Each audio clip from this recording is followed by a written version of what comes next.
Imagine pulling into your quiet suburban cul-de-sac after a long shift only to find your own driveway completely sealed off by an 8-foot privacy fence. Not a warning sign, not a polite note, just fresh cedar planks and a shiny brass plaque screaming, "Private road. Willow Haven residents only." And there she stood, clipboard in one manicured hand, pearl-white SUV idling like a throne on wheels. Gina Hargrove, your HOA president, smiling the kind of smile that says, "I win, peasant." I'm Derek Nolan, third-generation homeowner in Cedar Grove, North Carolina. My grandfather poured that driveway and lane himself in 1992 when this whole area was still half woods and honest people. The new luxury subdivision sprouted at the end of it like architectural kudzu, and suddenly the same folks who used my lane every single day to avoid the highway decided it was unsightly. Funny how that works. Gina had been circling me for months. First came the generous offer at the community mailbox. "Derek, darling, this property has such potential for improvement," she cooed, Botox forehead never moving while her eyes measured my house like a real estate shark. I told her no thanks, the house stays in the family. That's when the psychological warfare started. Violation notices flooded my mailbox like junk mail from hell. Unsightly vehicles visible from street, because I restore classic Mustangs in my own garage. Noise complaint, power tools before 7 a.m. Never mind Gina's leaf blower brigade starts at 6:45. Declining neighborhood standards. Each one stamped with that ridiculous willow tree HOA logo that probably cost more than my monthly mortgage. I used the first stack for kindling and laughed. What authority did a homeowners association have over my private driveway anyway? But Gina wasn't done playing dress-up dictator. Community meetings turned into public shaming sessions. Concerned citizens, all of them less than 2 years in the subdivision, stood up clutching printed photos of my eyesore garage. One lady actually clutched her pearls when she said the word junkyard. I sat in the back row, arms crossed, saying nothing. Let them talk. I was watching. I was learning every weak spot in their little kingdom. Then came the Tuesday that changed everything. I rounded the bend after picking up parts, coffee still hot in the cup holder, and slammed the brakes so hard my vintage truck rocked. There it was, 8 feet of pure spite stretching across my grandfather's lane like a middle finger made of lumber. Fresh paint, fresh concrete footings, and Gina front and center with 2 board members who looked like they'd rather be anywhere else. "Security enhancement," she announced, voice syrupy sweet. "We voted. You'll need to use the long way around County Road 17 from now on." I stared at the fence blocking the only straight shot to my own garage. My blood pressure did things doctors warn you about. This wasn't just wood and nails. This was Gina Hargrove telling me I no longer belonged in my own neighborhood. That night, I called my old high school buddy Marcus, now the sharpest property lawyer in 3 counties. He took one look at the faded 1992 easement agreement my grandfather had filed and grinned like a kid who just found the last cookie. "Derek, they didn't just screw up. They gift-wrapped their own destruction." But Gina thought she was untouchable. The next morning, she sent her Dallas lawyer with a compromise. I could apply for daily access permits at $25 each, submitted 72 hours in advance, subject to board approval. Basically, I'd have to beg her permission to drive on the road my own family built. I read the email twice, then laughed so hard my dog started barking. Over my dead body. I didn't yell. I didn't post angry rants. I just smiled, saved every screenshot, and started building my case the way my grandfather taught me. Slow, steady, and unstoppable. The building inspector showed up 2 days later after one anonymous tip about an unpermitted fence over 6 feet. He took one look at Gina's monument to ego and slapped a stop work order faster than you can say code violation. The sound of her perfectly highlighted head nearly exploding was music. "This blocks an established easement and violates county setback rules, ma'am," he told her while she turned the color of a ripe tomato. She recovered quickly, of course. Entitled people always do. At the emergency HOA meeting, she declared the stop work order sabotage and proposed doubling down with a second fence at the actual property line. That's when the neighbors who still had spines started whispering. Saturday morning, my phone blew up before the sun was fully up. 23 cars lined up on the county road, engines idling like quiet thunder. Nothing illegal, just friendly neighbors exercising their constitutional right to drive public roads and express opinions through the ancient art of synchronized honking.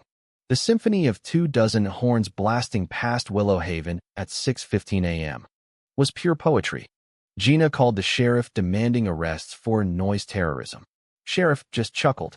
Honking isn't illegal on county roads, ma'am. Maybe invest in thicker windows. I decided my classic cars needed some fresh air too. A leisurely parade of 6 restored Mustangs cruising past their Saturday barbecues. Windows down, engines rumbling that beautiful V8 song, while the smell of honest motor oil drifted through their open-concept McMansions. Gina's pearl-white SUV got a complimentary dusting of road grit. Her threats of lawsuits for emotional distress just made my morning coffee taste better. But suburban dictators don't quit. She hired private security, $8,000 a month of rent-a-cops to document every vehicle on their road. I answered with trail cameras. Within a week, I had footage of those same guards littering, trespassing, and one genius taking a leak behind my garage. All evidence went straight to the county commissioner who still owed me for helping his kid fix a '67 Camaro. The beautiful part? Gina had no idea I was still playing the long game. While Gina doubled down on her power trip, I was digging. My wife, Sarah, the best damn paralegal who ever traded courthouse drama for stay-at-home mom life, started combing county records like a bloodhound. Turns out my grandfather hadn't just paved the lane with sweat. He'd used a 1992 county infrastructure grant that came with permanent strings. The road had to remain open for existing residents in perpetuity. Blocking it could trigger repayment of the entire grant plus decades of interest. We ran the numbers. Over $280,000. Suddenly, Gina's $50,000 fence looked like the most expensive middle finger in North Carolina history. Gina, meanwhile, went full scorched earth. She hired a private investigator to dig up dirt. The guy found exactly one 1998 citation for a leaky oil drip pan. Handled, paid, closed. She waved that ancient paperwork around the next meeting like it was the Zapruder film. This man is a hazard to property values. I just smiled from the back row and asked, loud enough for everyone to hear. Statute of limitations expired when Clinton was still president, Gina. Want to try again? The room went dead quiet. A few newer residents actually shifted in their seats. Sarah's research uncovered the real jackpot. Gina wasn't just a retired lawyer. She was a disbarred lawyer. California State Bar had yanked her license in 2017 for skimming $180,000 from an elderly client's trust. She'd moved to North Carolina, reinvented herself with slightly altered credentials, and somehow slithered onto the HOA board without ever disclosing the conviction. State law requires full disclosure for any officer handling community funds. Oops. We hosted what Sarah called a backyard truth barbecue. 60 neighbors showed up for brisket and receipts.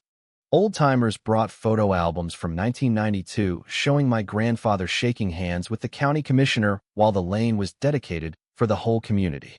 One 82-year-old lady stood up with tears in her eyes. We used to help each other. Now one woman thinks she owns the road my husband helped gravel. Support snowballed. The local paper ran a story. The new HOA treasurer quit after discovering Gina's brother-in-law got the fence contract. No bids, just a handshake and a fat check. Special assessments of $4,500 per household were announced to fight the troublemaker. People started asking questions. Loudly. Gina panicked. Anonymous complaints flooded the county about my illegal home business. Inspectors showed up weekly. Each time they left shaking their heads. Everything was permitted. Everything was clean. One inspector actually whispered, "Someone's wasting my time on purpose." Then came the sabotage. One morning I woke to find my security cameras spray-painted and 3 of my classic cars keyed. Cheap move. But the motion-activated system Gina didn't know about caught her security guard in 4K doing the dirty work at 2 a.m. I sent the footage to the sheriff with a smile. Criminal mischief charges started piling up. Gina tried the insurance angle next. Called my carrier claiming my junkyard increased fire risk. The adjuster who showed up was a retired firefighter who took one look at my defensible space and laughed. Best kept property I've seen all year. Policy renewed at a lower rate. Gina's face when I casually mentioned it at the grocery store was priceless. But the real turning point came when Sarah found the original 2018 development agreement for Willow Haven. Buried in Section 14 was a clause the developer had signed. Shall not restrict, impede, or interfere with existing access easements or agricultural/residential operations. The county could revoke every occupancy permit in the subdivision if that clause was violated. All 142 homes. Gina had known. Her old firm had represented the developer. She'd sat in those meetings. She'd deliberately hidden it from the board and residents while pushing her fence. That wasn't just bad HOA behavior. That was fraud. The pieces clicked together like a perfectly tuned engine. Gina wasn't protecting the neighborhood. She was drowning in debt. Foreclosure notices on her McMansion, Max credit cards, and a secret deal with a commercial developer who wanted my land for a strip mall. My property sale was supposed to be her golden parachute. Instead, she'd built herself a wooden coffin. We didn't rush. We documented every delay, every damaged car, every extra mile on the detour. When my prize Mustang got scratched during the forced long route, the $3,200 repair bill went into the file. When a parts delivery truck couldn't reach my garage and I lost a $1,800 client, that receipt joined the stack. Measure twice, cut once, Grandpa's rule. The final straw was when Gina threatened to call ICE on my Latino mechanic who'd been working with me legally for 12 years. Even her own board members started backing away. There's petty HOA nonsense, and then there's weaponizing immigration to win a driveway dispute. The FBI raid happened at 5:47 a.m. Half the subdivision watched from their windows as agents carried out boxes while Gina stood in designer pajamas and handcuffs. Perp walk footage hit local news by noon. Hashtags HOA Karen and Fencefail trended. National property rights blogs picked it up. Her house went into foreclosure within weeks. 0 bidders wanted the property attached to federal fraud charges. The new HOA board issued a public apology that read like a war crimes confession and offered a settlement that made my eyes water, $275,000 plus all legal fees. But the sweetest part? I installed a brand new smart gate at the entrance to my lane. Legal, permitted, and beautiful. Residents of Willow Haven who wanted the convenient shortcut could now purchase a monthly access pass for $200. Or they could take the long county road like I had to for 6 months. First month brought in $2,300. Gina's former neighbors now paid me every time they wanted the shortcut she'd tried to steal. The irony was so thick you could spread it on toast. 6 months later, I sit on my porch watching classic cars gleam in the driveway that's mine again. The lane is open, maintained, and profitable. Gina is serving 18 months in federal prison with 3 years probation and $850,000 in restitution. Her law license is permanently revoked, and her cautionary tale is taught in real estate ethics classes. The neighborhood is healing. Kids pet my dog at weekend garage tours. Families buy my restored Mustangs. Property values actually rose once the fear left. Turns out authentic character beats sterile perfection every time. So here's the question that keeps me up at night in the best way possible. When an HOA president breaks every rule in the book to protect the neighborhood, who's really the threat to property values? The guy quietly restoring cars in his own garage, or the woman who built a $50,000 wall of lies? Drop your answer below. Was Gina just enforcing standards, or was she always the real neighborhood cancer? I'll read every single comment. Because trust me, in the war between common sense and clipboard tyrants, the fence always comes down eventually.